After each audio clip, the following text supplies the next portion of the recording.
Is this working? I think so. Oh, wait. Good start. Right then, welcome to episode 2 of the internet's greatest Bitcoin book club channel. Currently the only Bitcoin book club channel anyway. on the internet, but there we go. This is the HODLing Room. I'm TC. We've got Mike as well. Say hello, Mike. Hi, I'm Mike. There we go.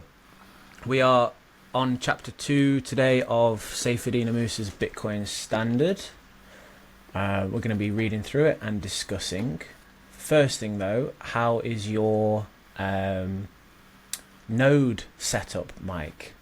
So slow. I'll share my screen and I'll show you. I don't know mine. if people made it seem like it was easier than it is, or if it's just in the UK maybe it's particularly slow, or what it is. Yeah, mine's about 80,000 blocks left, I think now. So I'm a bit mine's been on for over a week. 73 Where are you looking? on mine. Mine's going. You got crazy 73,000 blocks left. quick. Yeah. Yeah, well, mine 5 weeks left apparently. So Mine says 21 hours. It's never been that low. It looks like it's going crazy quick in a minute. Don't know why. That's good. Don't know why that is, but Mine is the annoying thing about mine is that it's ever so slowly moving. So it's not, if it just stopped and there was no progress at all, I'd think there was something up with it. But the fact that it's actually moving, it's just like snail's pace, makes it even more frustrating. But oh well, we'll check back in 5 weeks.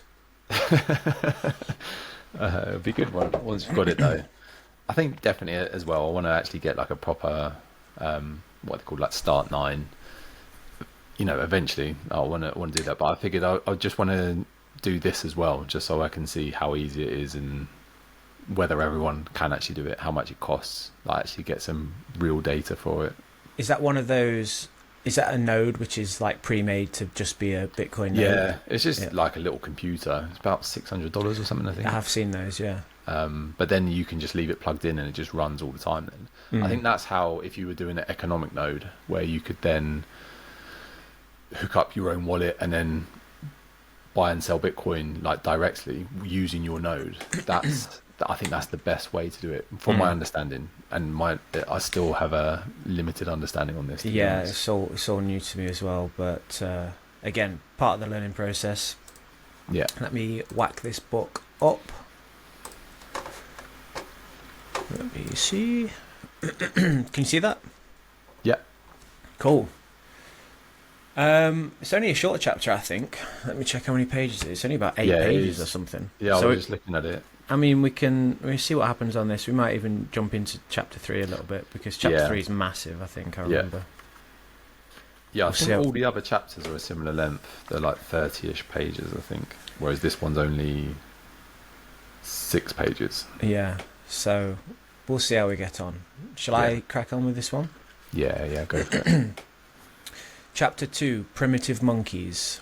Of all the historical forms of money I have come across, the one that most resembles the operation of Bitcoin is the ancient system based on rye stones on Yap Island, today a part of the Federated States of Micronesia. Understanding how the large circular stones carved from limestone functioned as money will help us explain Bitcoin's operation in Chapter 8. Understanding the remarkable tale of how the rye stones lost their monetary role is an object lesson in how money loses its monetary status once it loses its hardness. The rye stones that constituted money were of various sizes, rising to large circular discs with a hole in the middle that weighed up to 4 metric tons. They were not native to Yap, which did not contain any limestone, and all of Yap's stones were brought in from neighbouring Palau or Guam. The beauty and rarity of these stones made them desirable and venerable in Yap, but procuring them was very difficult, as it involved a laborious process of quarrying and then shipping them with rafts and canoes. Some of these rocks required hundreds of people to transport them, and once they arrived on Yap, they were placed in a prominent location where everyone could see them. The owner of the stone could use it as a payment method without it having to move. All that would happen is that the owner would announce to the townsfolk that the stone's ownership has now moved to the recipient. The whole town would recognise the ownership of the stone, and the recipient could then use it to make a payment whenever he so pleased. There was effectively no way of stealing the stone because its ownership was known by everybody. For centuries and possibly even millennia, this monetary system worked well for the Yapese. While the stones never moved, they had saleability across space, as one could use them for payment anywhere on the island. The different sizes of the different stones provided some degree of saleability across scales, as did the possibility of paying with fractions of a single stone. The stone's saleability across time was assured for centuries by the difficulty and high cost of acquiring new stones, because they didn't exist in Yap, and quarrying and shipping them from Palau was not easy. The very high cost of procuring new stones to Yap meant that the existing supply of stones was always far larger than whatever new supply could be produced at a given period of time, making it prudent to accept them as a form of payment. In other words, rye stones had a very high stock-to-flow ratio, and no matter how desirable they were, it was not easy for anyone to inflate the supply of stones by bringing in new rocks, or at least that was the case until 1871, when an Irish-American captain by the name of David O'Keefe was shipwrecked on the shores of Yap and revived by the locals. Ooh, cliffhanger there. Yeah, I've actually, just as you were reading it, I've just been Googling where Yap Island is. I think I've just sent you a link, or if you just go to, I don't know if it will work on the screen share. I think it's quite useful actually just to visually see this, which will help this next part as well of the whole story, because it's very isolated basically. It's it's just north of Indonesia, Papua New Guinea, Philippines, but it's literally a little island in the middle of the sea, and so visually seeing this will help understand how hard it was for them to actually get these rye stones, I think. Oh yeah, let me see if I can share the screen. Oops. Share something else. Yeah, it's basically just... Can you see that? Bang in the middle. Yeah. Yeah, if you zoom out, you see how small it is. There's literally like nothing around. Oh yeah, and there's Palau, and there's Guam. So yeah, it helps just to like So visually see why it is so... Yeah. Why it was so hard to actually get these rye stones, basically. Yeah. That's crazy. And I imagine it was like a bit of a trek, like along the sea, carrying these massive stones in a tiny little boat, or however it was that they did it. That is crazy. Oh, they've got a laundromat on there, though. They've got an airport on there now. Yeah, no, I think this story, to be honest, is probably the best way of understanding how Bitcoin works if you get your head around it. I remember when I first read it, I was kind of like, I just don't understand why he's telling us this story.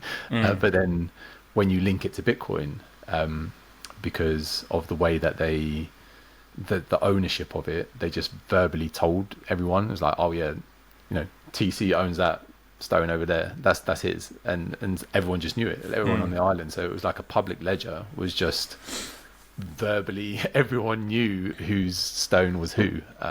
Some of them were so big that you just couldn't even move them, so they would just be placed like right in the middle. And yeah, I think I read that somewhere that a boat had like sank, and there was one that was just at the bottom of the sea. Yeah, somebody was still claiming like ownership over this one at the bottom of the sea, even though nobody could access it. It might even be in this book. Yeah, it might be in this book. I might have read it in a different book. I've definitely heard someone be like, "Yeah, that's Dave's at the bottom," or something.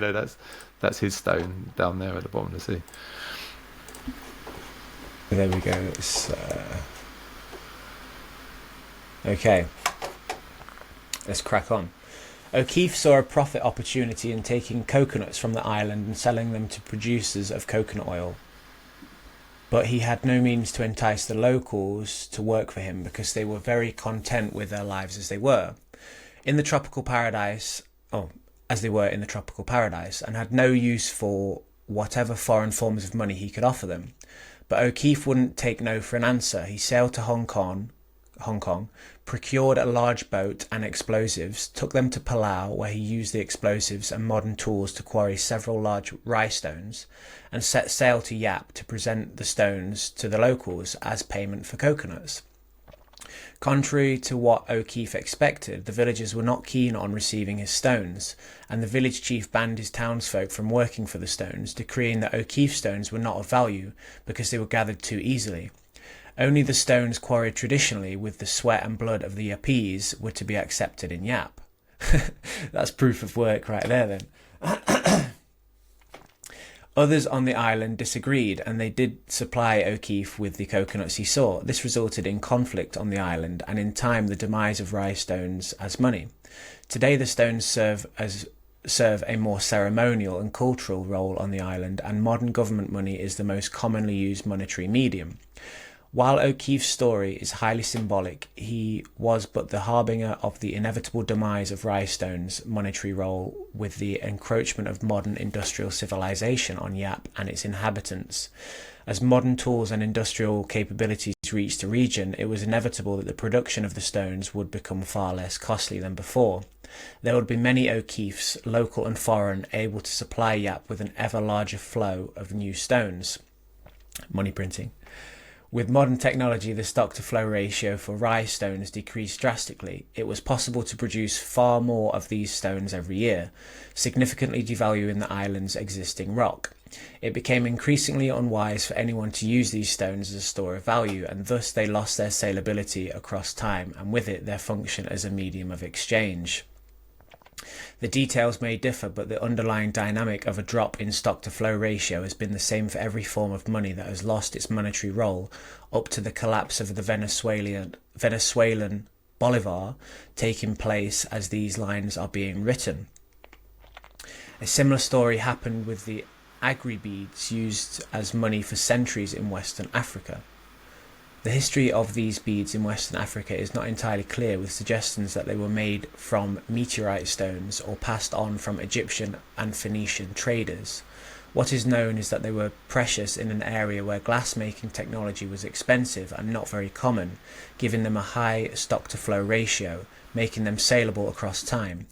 Being small and valuable, these beads were saleable across scale because they could be combined into chains, necklaces or bracelets. Though this was far from ideal because there were many different kinds of beads rather than one standard unit. They were also saleable across space as they were easy to move around. In contrast, glass beads were not expensive and had no monetary role in Europe, because the proliferation of glass-making technology meant that if they were to be utilised as a monetary unit, their producers could flood the market with them. In other words, they had a low stock-to-flow ratio.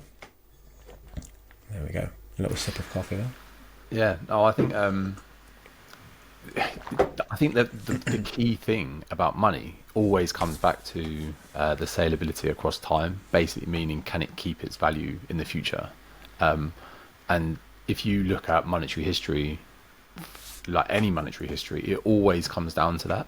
And I think this is the key point that Saifedean is trying to get across here is and you sort of have to work it out yourself. He doesn't just like lay it out. He doesn't ever actually say that, but yeah. I think he just shows you, he's just showing you history, and then you come to your own conclusion as to like, you know, whenever the best times in history have always been when there's been a sound money, and the collapses of like the society have always been when there's unsound money and like, you know, weak money basically. So that is pretty much the whole point of this chapter, is the saleability across time.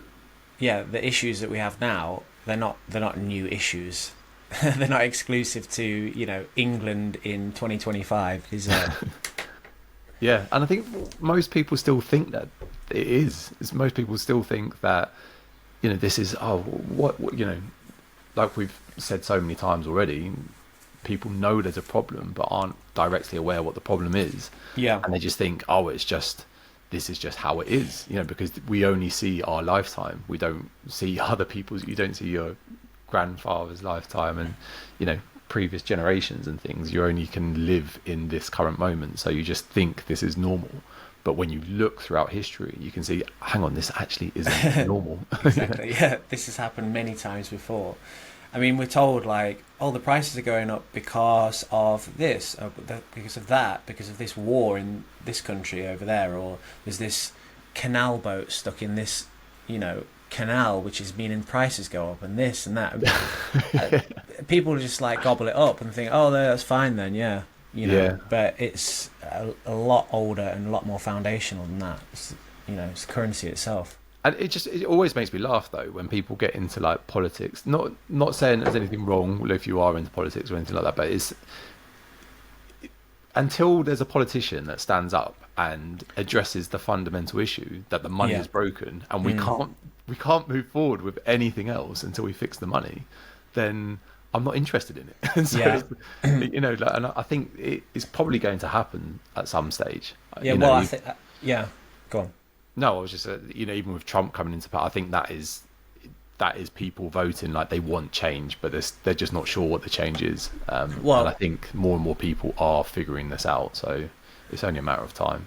I think like in America, Ron Paul in 2008 was like, his whole thing was like end the Fed. He was the one of the most vocal guys about that. But even like these libertarian folks and these non-voters that hadn't voted for years came out of the woodwork to vote for Ron Paul because he was the only guy talking about actually. But he still is the issue. He still didn't get in there, no, of course. Exactly, because it's not a sellable message, really. Like, it's because so many people don't understand the problem still. So it's, but I do feel like more people do understand the problem now, and so that is the issue. But I think the other thing as well is that whether they're aware of this or not, it will actually do damage to governments having a sound money. Like there'll be less need for any government intervention, and so again, I don't want to be like conspiracy theorist and say, oh yeah, they obviously know this. This is why they want to keep the unsound money, but maybe that's. I'll say that. Yeah. I think it's more. There's more to it as well. There's more people pulling the strings. You know, they clearly didn't want Trump to get in power this term. Well, at least they made it look that way. Anyway, so I just think that's, you know, they obviously are trying to push whoever they want. Yeah, I mean, if you've got infinite printing press and whoever controls the printing press, they can just put it into whatever they want. So if you want infinite war, then you can print money for infinite war. Whereas before, when the money ran out, the war had to end. I think he might make the point in this book about that, or maybe that's in the Fiat standard. I can't remember, but he basically said that, you know, it was Saifedean that said it, that you know, typically throughout history that wars ended when one side just ran out of resources. And that was it. But whereas now, because we've got infinite printing, we've got infinite war. And I think was it 1914 where the UK came off the gold standard?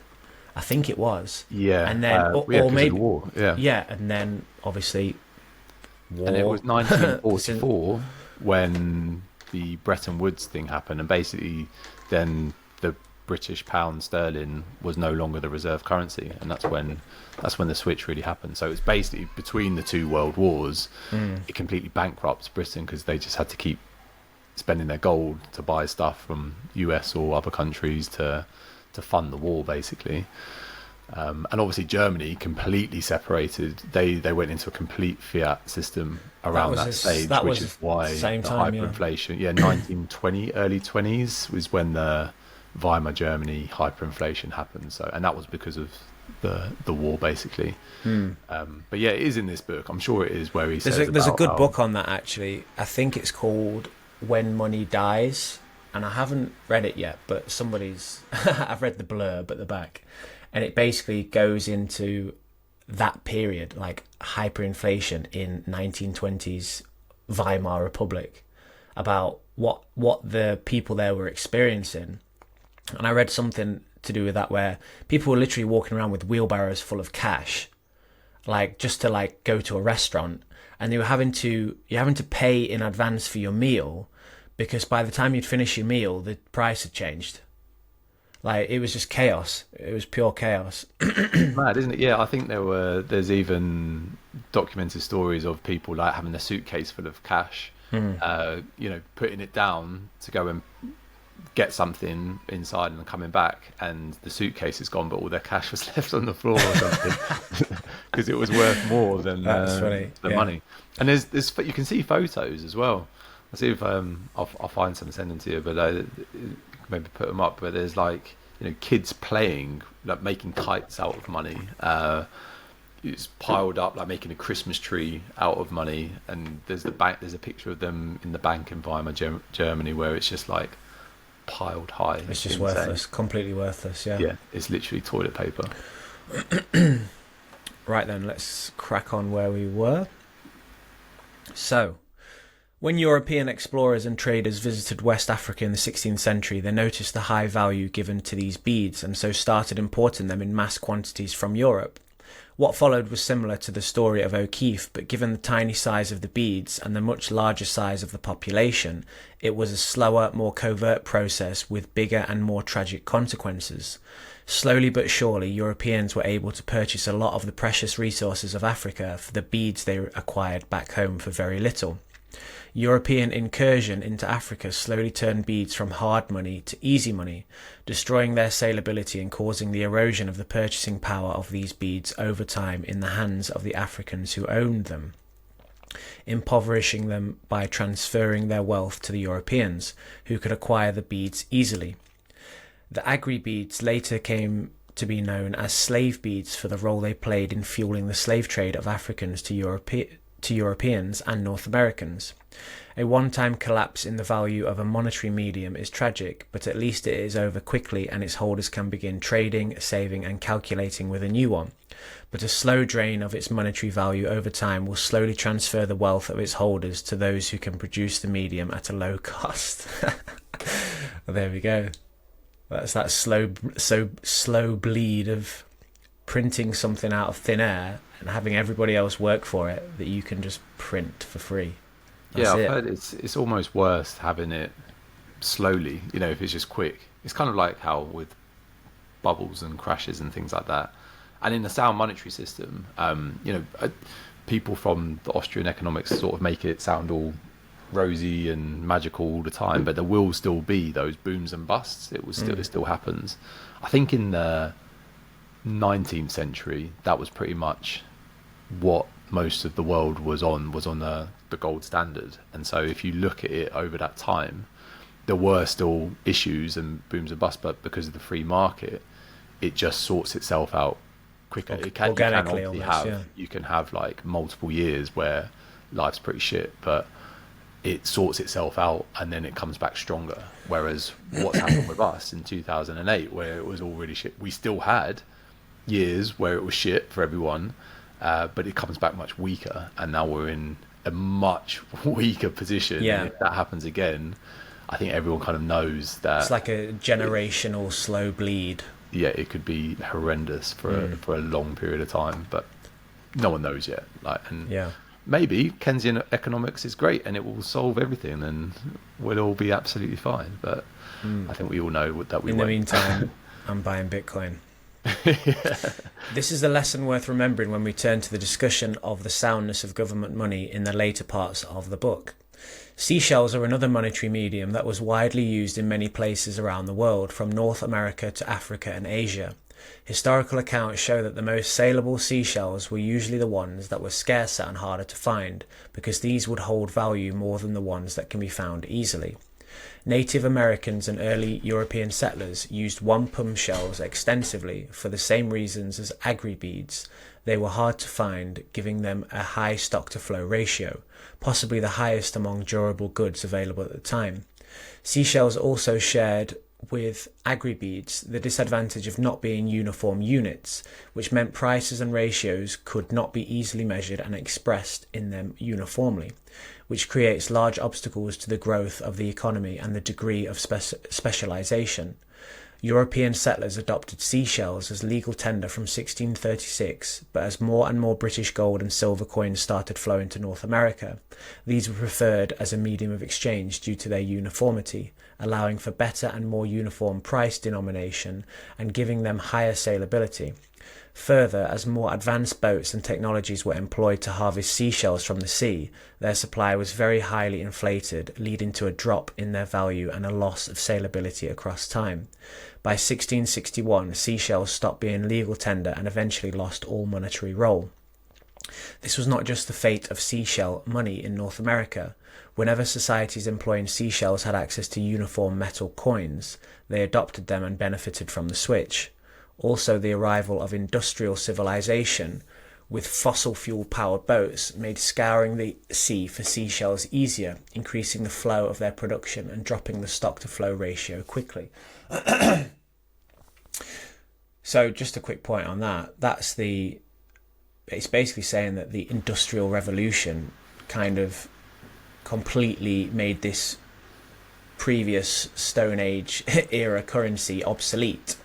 Well, we're going into a different kind of revolution at the minute. We're going to this like technological information AI revolution. So we're going to need a currency to keep up with that. Yeah, and I've heard lots of people as well. The whole quantum computing AI is going to figure out how to break Bitcoin and stuff like that, and people not really understanding SHA 256 and all of that sort of stuff.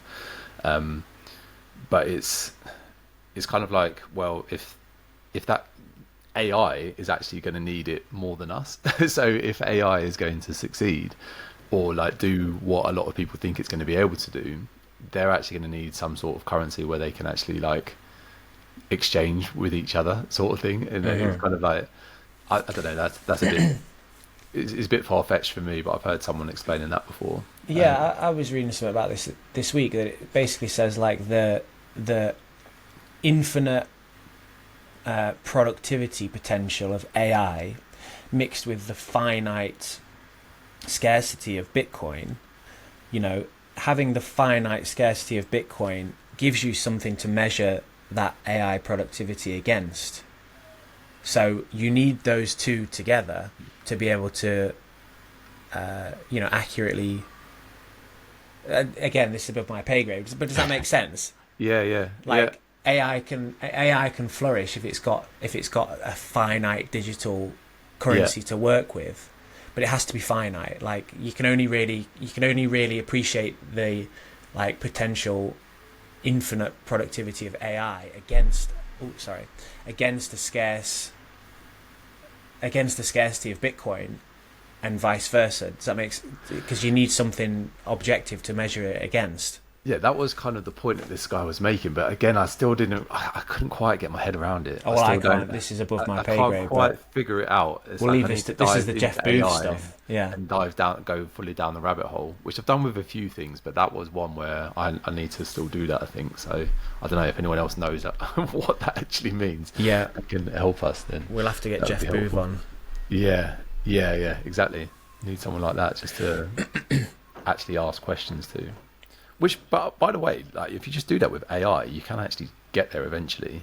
Like if you just especially if you find like a YouTube or like a long podcast or something, take the transcripts, put that in AI, and then you can just have a chat with it around that. And then I find eventually it's like, oh, okay. I'm like, can you explain this for like a 10-year-old or something, just so I can just start getting the grasping what they're actually trying to say. Maybe we should have AI on as a guest. we ask AI what it thinks of the book. Yeah. Let's crack on. Other ancient forms of money included cattle, cherished for their nutritional value as they were one of the most prized possessions anyone could own, and were also saleable across space due to their mobility. Cattle continue to play a monetary role today, with many societies using them for payments, especially for dowries. Being bulky and not easily divisible, however, meant cattle were not very useful to solve the problem of divisibility across scales, and so another form of money coexisted along with cattle, and that was salt. Salt was easy to keep for long durations and could be easily divided and grouped into whatever weight was necessary. These historical facts are still apparent in the English language, as the word pecuniary is derived from pecus, the Latin word for cattle, while the word salary is derived from sal, the Latin word for salt. As technology advanced, particularly with metallurgy, humans developed superior forms of money to these artifacts, which began to quickly replace them. These metals proved a better medium of exchange than seashells, stones, beads, cattle, and salt because they could be made into uniform, highly valuable small units that could be moved around far more easily. Another nail in the coffin of artifact money came with the mass utilization of hydrocarbon fuel energy, which increased our productive capacity significantly, allowing for a quick increase in the new supply flow of these artifacts, meaning that the forms of money that relied on difficulty of production to protect their high stock-to-flow ratio lost it. With modern hydrocarbon fuels, rhinestones could be quarried easily, agri-beads could be made for very little cost, and seashells could be collected en masse by large boats. As soon as these monies lost their hardness, their holders suffered significant wealth expropriation, and the entire fabric of their society fell apart as a result. The Yap Island chiefs who refused O'Keefe's cheap rhinestones understood what most modern economists fail to grasp. A money that is easy to produce is no money at all. And easy money does not make a society richer. On the contrary, it makes it poorer by placing all its hard-earned wealth for sale in exchange for something easy to produce. There we go. That last sentence sums it up. Yeah, that's pretty much the whole thing to take away from this whole chapter, really, isn't it? Is that, again, it's the saleability across time. I think if it took me ages as well to even understand what that means. I've heard him say that a few times and heard people say that, but it's basically if something can keep its value, and it's really only possible to do that if it's scarce. Which goes on to the stock to flow thing, which I think is the next chapter, and that's kind of like the whole thing that he shows. That was mind blowing. What have we got here in notes? Let's have a look. Should we read the notes as well? The story of O'Keefe inspired the writing of a novel named His Majesty O'Keefe by Lawrence Klingman and Gerald Green in 1952, which was made into a Hollywood blockbuster by the same name, starring Burt Lancaster. No, we don't need to read these. There we go. What, it was actually made into a film? Is that what I was saying? Let's have a look. Story of O'Keefe. Hollywood blockbuster. I'm guessing that means a film. Yeah, His Majesty O'Keefe. It was made into a Hollywood... I wonder if that was a film about him literally going to Yap. I might have to check that out. I'll write this down. His Majesty O'Keefe. To maximise their profits, Europeans used to fill the hulls of their boats with large quantities of these beads, which also served to stabilise the boat on its trip. And there's a quote from Nick Sasbo. I'm reading this book at the minute by an English guy called Dominic Frisby, and it was written about 10 years ago. It's called It was in Prague. I actually, the hanging thing that was with was it Primal with the Nostr? He was there when I was doing. I didn't know he was just some guy, and he was like, oh yeah, I used to be able to do this for 3 minutes, but it was quite hard on the bar. But he was giving me some tips and stuff. I'm doing that, and he's like, what? He must be in his 50s. Yeah, but he was like a comedian. He was a comedian first, and I've actually been reading all his books since I've been back. Have you? Yeah, and he actually does his talk at Prague. I didn't see it live, but I've seen it since. It perfectly shows what happens with sound money and unsound money. So in the 19th century, so what's that, like the 1800s, pretty much the whole 19th century, from like 1800 to about 1840 something, purchasing power doubled in that time. So it basically means your money, you could buy more than you could. You were getting richer every year, basically, for the first 40 years. Then there was some sort of some war or crisis or something that happened around the 60s, and so it spiked. Your purchasing power bought a lot less, and then again until around the year 1900, the same thing happened again. And then he shows what happened from like in the 1900s, in the 20th century, basically since 1913, and it's just gone your purchasing power has just been destroyed. So, and it just, I thought those two charts, I'd never seen them before, but it literally shows what this chapter has just shown, and how, like, if you're on a sound monetary system, if money is not just being printed and there's something scarce that is backing it, your purchasing power improves, and like it means you get wealthier every year, earning the same amount, or even if you're earning less, you actually get wealthier every year. Yeah, I mean, we're starting to see it in real time with El Salvador. Yeah. But there's lots of stuff happening there at the minute. I don't know if you've seen recently, but I'm following some of it. I mean, it looks like they're in a bit of a battle with the IMF, like yeah, which you would expect, you know. because aren't they supposed to be buying like 1 Bitcoin a day or something, and then they had some sort of audit, and it looks like they're not, and so Oh, either really? the point was either they've been lying to the IMF, of which I saw some Possible. guy say I'd be fine with, but Yeah. or they're lying to all of us, which I wouldn't be fine with, and I think it's probably the latter, but I don't know. And I've heard like even like Bitcoin Beach is not what it's all made out to be, but there is somewhere else. It's Bitcoin Berlin, apparently. I've heard of that El as well, yeah. Salvador. And there's a Bitcoin jungle as well, I think, somewhere in... That's Costa Rica, I think. That's it, yeah. So this is all Joe Nakamoto's channel, which I think is very underrated because it literally shows real use cases, and like he goes around and actually sees people on the ground. So it's not just what you see on the media. Like he actually goes and sees what's happening. Yeah. But Bitcoin Berlin apparently is pretty good. But Bitcoin Beach, which was supposed to be where Bitcoin Central and everything was, is apparently not so good. Most people still don't want to use Bitcoin there. Well, but yeah. going back to the Dominic Frisby, have you read his Bitcoin book? Yeah, I'm actually halfway through that one now. I read his other one first. Or one of his other ones first.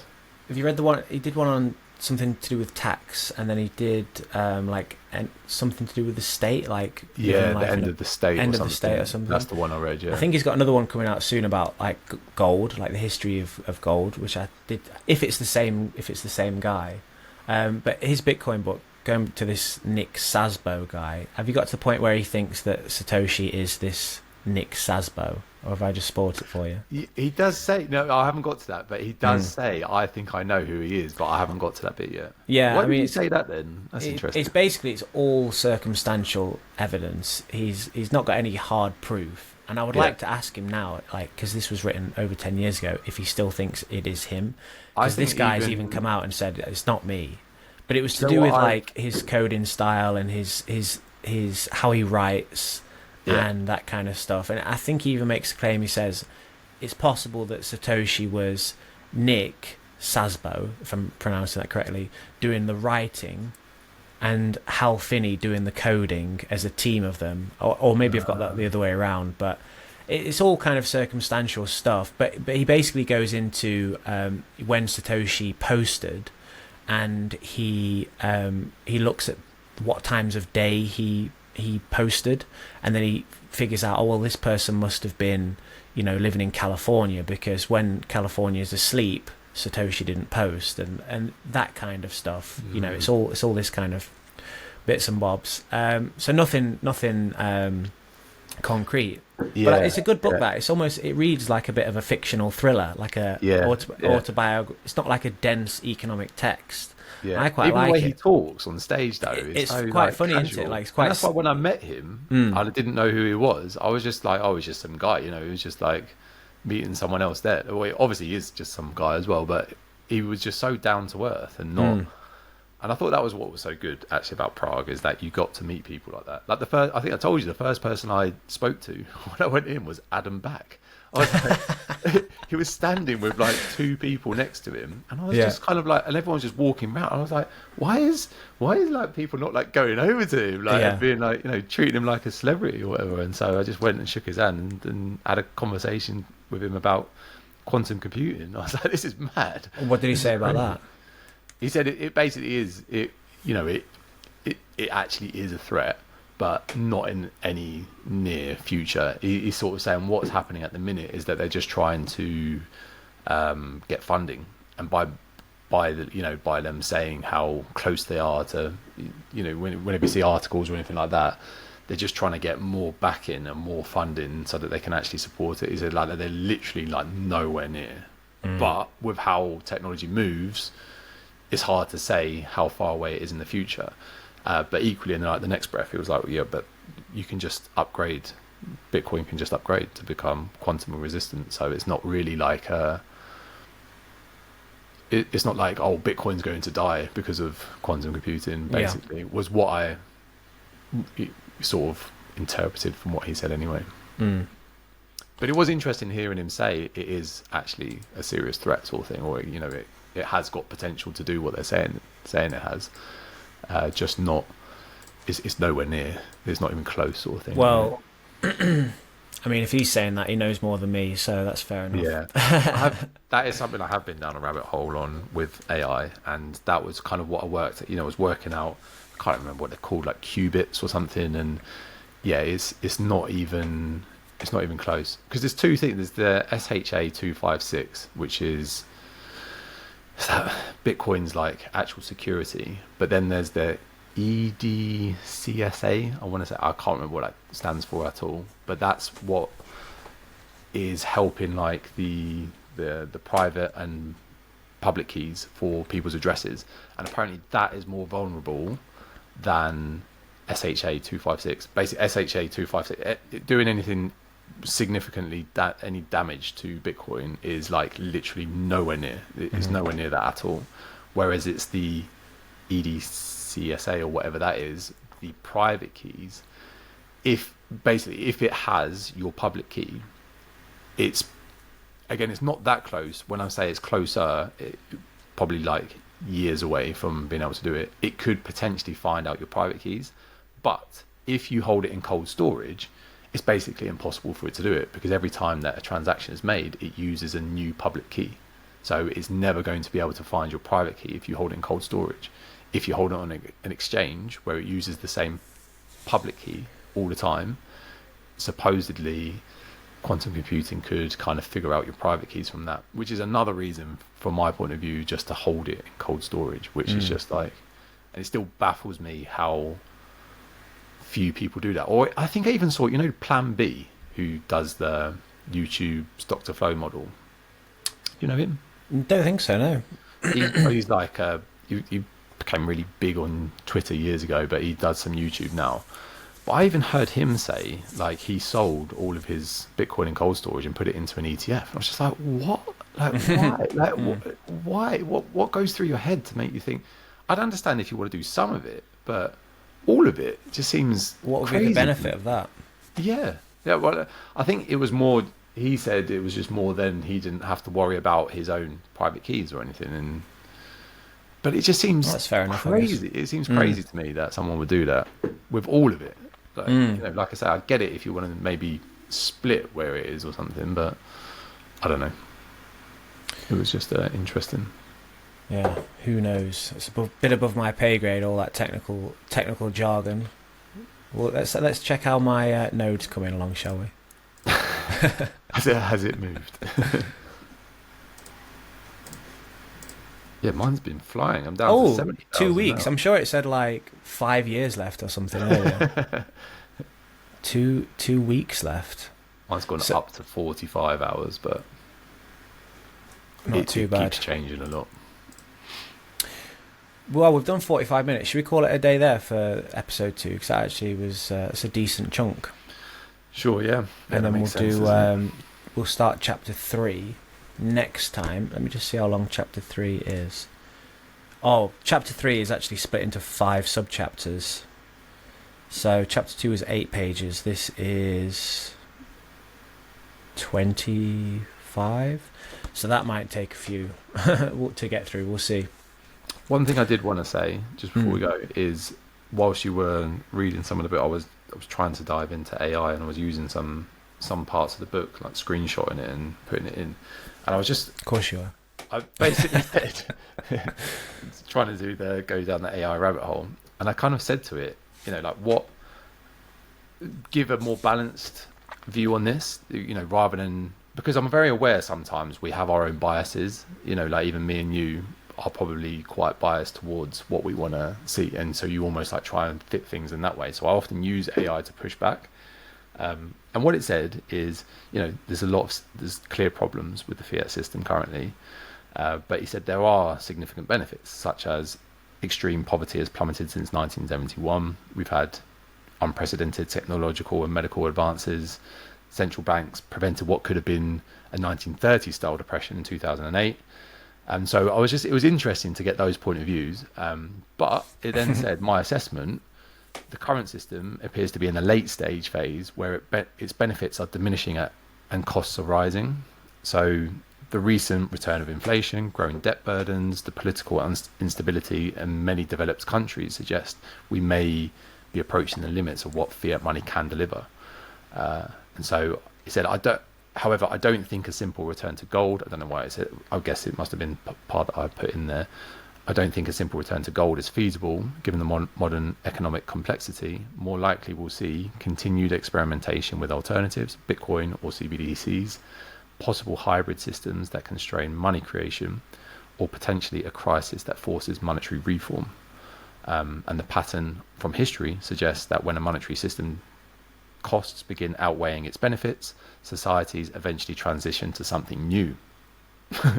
Though the transition period can be quite turbulent. And I just thought that was really interesting, even having it say some of the benefits of the fiat system and Keynesian economics, it still has come to that conclusion where it's saying it could be transitioning to something new. Yeah, it needs to. It's in the final stages.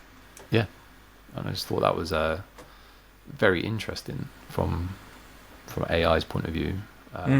And also, I would definitely push back. Like, if I was going down further, I'd push back and say, yeah, but are some of those benefits of extreme poverty plummeting and technological advances, is that to do with the current monetary system, or would those advances have happened? Like, would it have been even better if we were in a sound monetary system? Like, would these technology advances obviously have happened anyway, even with unsound money? So, but does that mean if we had sound money, would they have not happened? I doubt it. Yeah, I doubt it as well, actually. And what would the state be like if we were in a sound monetary system? Would we just be way more advanced? I don't know. There's Saifedean's got a new book coming out I think it's called The Gold Standard. Have you heard of that one? I haven't. No, I need the Fiat. Basically, it's it sounds like it's a fictional book of what the last century would have looked like on a sound money. So it's kind of like a fictional kind of story about what the 20th century would have been like if we never, went away from a gold standard. And this is actually one of my friends who just he cannot accept Bitcoin, and I get it, because it is you have to admit that you've been wrong your entire life to accept Bitcoin. So I get it why people don't. You need to understand the problem before you understand the solution. But it's also an ego thing as well, because being mid-30s now, you've had 30 odd years of your life where you've thought this is what money is and this is what normal is. So I completely understand why someone would push back, or I push back. I think everyone pushes back against Bitcoin when they first hear about it. It's not like you hear about it and go, oh, this is going to fix everything. It's more like, this is a scam, this is a Ponzi scheme. You go through all of those stages, but he is very much of that mindset of like, well, we've had all this technology advances, and without the current fiat system, would we have had all of this? And it's a reasonable argument, to be fair. Like, if they couldn't have printed so much, then would they be able to have built these crazy cities and all of this stuff? My argument would be, is that a good thing? But I don't know. It's I do think I always like to get different points of views rather than just being stuck in my own head and thinking what I know is right, because I know there's so much I don't know still. Yeah, I mean, with the whole poverty thing, I mean, has food gotten better in the fiat system? No, like, much worse. It's got worse. Like, everything's like so cheap, ultra processed, because it's all about these industries and businesses making more and more. They need to make more and more and more and more profit each year. So the actual product itself is getting worse and worse and more processed and less nutritional. So everybody's kind of like obese or got some kind of malnutrition because the food they're eating is actually not good. I would say that is a direct product of the fiat system.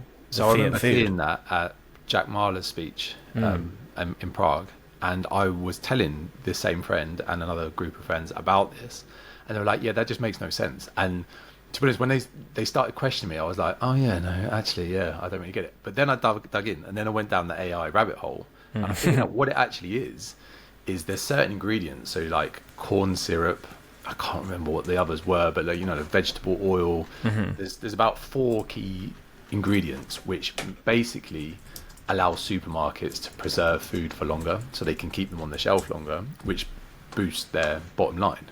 And so those 4 ingredients get subsidies, which basically means governments give them money.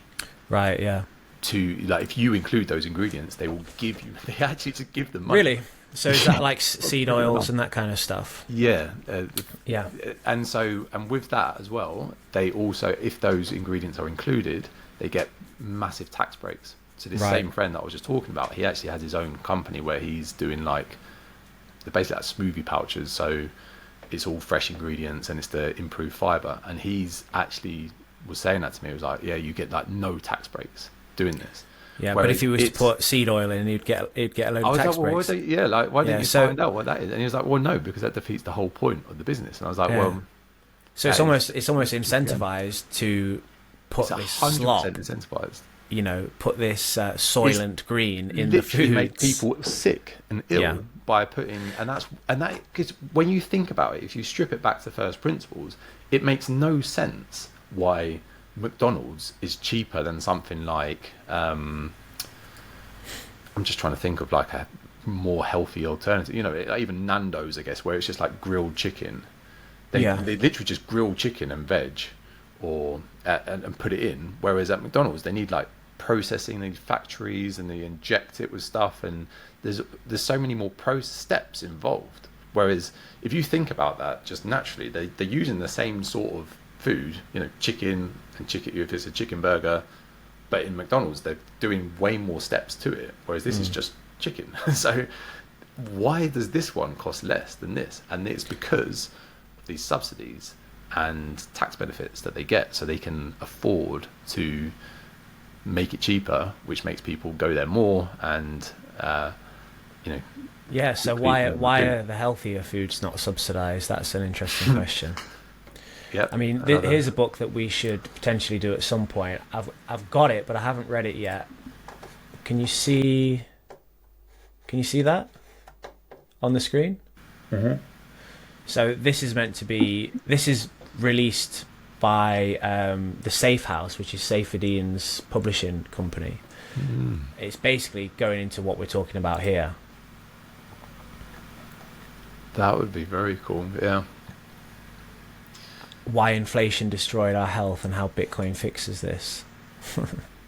But again, it's just something that no one would think of. You don't think of Bitcoin and think, oh yeah, that's going to help me eat better food. That's not a logical thing to get to. And it's only when you dive in that you actually start realizing money, literally, if you fix the money, it literally fixes so many things. And that's like what I say is like, I have no interest in politics until someone actually stands up and says, I am fixing the money. Until that happens, what's the point that you're just literally kicking the can around and going around in circles, going nowhere? So it doesn't matter what policies or anything you bring in, you've got to fix the money first. On that note, should we end it there? Yeah, definitely. Let me right then, that was a good chat. See you next time for chapter 3 on the world's greatest Bitcoin book club.